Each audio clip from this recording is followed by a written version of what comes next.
All right, this is the Honda iTroll. I believe this is part 5, but we're into the multi-part series, so I'm not positive. I'll have to double check. And what we're doing now is starting to rig the actual control module into the boat. We have it installed inside the well, actually on the back side of the cabinet, near the battery. We came out of a existing rigging tube or well boot.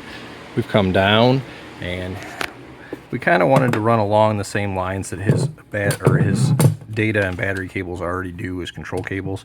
So this is the Honda kicker stuff right here. So we're going to come down. I'll end up tying these together, making a nice lazy loop, and just having it follow those cables right on up, right alongside them, and into the boot here.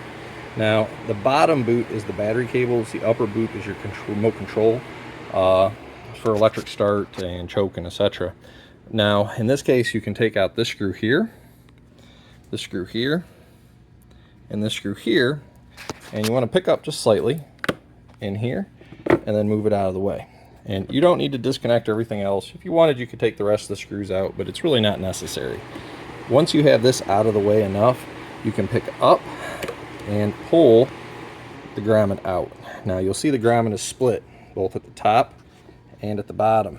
And you'll also notice there is a zip tie keeping this cable from pulling through the grommet. However, not so much the same thing on the other side. What they do there is they utilize this guy right here. So what we're going to end up doing is sliding that data cable in right here. It's going to come back here through here, nice and lazy, and up.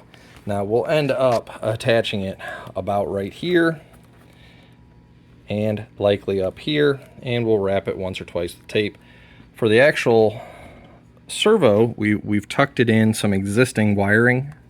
So if you look, there's a nice little wire grommet here, underneath this wiring here, down through here, and this stuff just pulls right out. If you look, this stuff just slides right out of the way, and you can get right to it. So you can slide it right back in. If I can get my fat fingers in there, there we go.